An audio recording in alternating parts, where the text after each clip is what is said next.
মুখন যাবলৈ মুখন নামাৰো মুখন যাবলৈ মালিক কোন মালিক কোন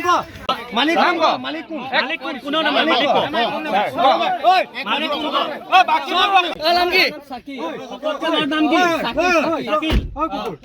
নাম কি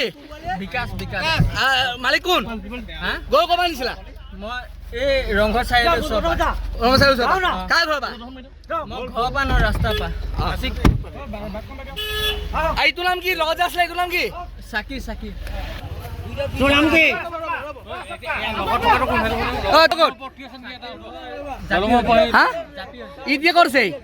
এতিয়া কৰিছে চব পলালে দলঙত আৰু এটা আছে দলঙৰ ওপৰত আৰু এটা আছে হা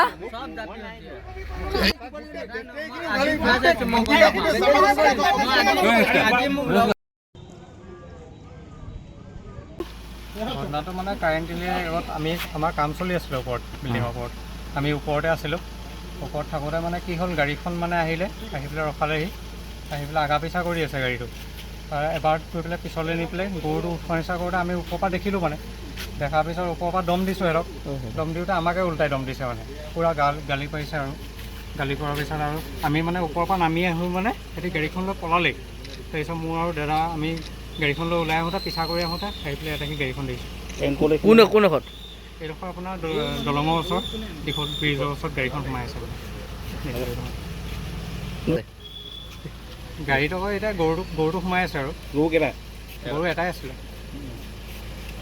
মানুহটো এনেই দেখাত তিনিজন নিচিনাই লাগিছে কিন্তু মাস্ক মাৰি আছে পূৰা বগা হেৰি মাৰি আছে তিনিজনমান আছিলে পূৰা আমাক মানে পূৰা বেয়া গালি পাৰিছে আৰু আধা ঘণ্টামানৰ আগত কাৰেণ্ট পৰা এখন গাড়ী গৰু চুৰ কৰি আহি পেলাই ইয়াত দলঙৰ আমাৰ শ্লপিংটো উঠাৰ আগত এক্সিডেণ্ট কৰিলে এক্সিডেণ্ট কৰি পেলাই মানে গৰুৰ ভিতৰত সোমাই দিলে সিহঁতি পলাই দিলে তো আমি ৰাইজে অকণ হুলস্থুল কৰা দেখি পেলাই মানে কি আমি চব কাৰণে বিচাৰিছিলোঁ দুটা সিহঁতি লুকাই আছিলে দলঙৰ ওপৰত দলঙৰ মানে সৰু দলঙৰ আমাৰ পুৰণা দলঙৰ ওপৰত এটা চুৰ লুকাই আছিলে আৰু তাক আমি দেখিলোঁ দেখাৰ লগে লগে সি দিশৰ পৰা দলঙৰ পৰা জাপ মাৰি দিলে দিশলৈ সি সাঁতুৰি ছাইডত পাৱাৰলৈ গৈ পেলাই আমি চব পাৱাৰত গৈ পেলাই আমি তাক ধৰিলোঁ ধৰি পেলাই আমি এতিয়া আৰক্ষীক আহিবগৈ আমি চমজাই দিছোঁ আৰু বাকী যি তিনিজন আছিলে সেই তিনিজনৰ এতিয়া আমাক কথা কোৱা নাই সেই তিনিজন আমি ধৰিব পৰা নাই কিন্তু বাকীকেইটা এজনৰ নামে ক'লে কিবা চাকিল বুলি ক'লে তাৰ নামটো বিকাশ বুলি ক'লে আৰু যিটো মেইন মানে সি প্ৰথম আহিছোঁ বুলি কৈছে আৰু যিটো মেইন সি দিচাং আপোনাৰ দিচাং ৰজাবাৰী হয় বুলি কৈছে মালিক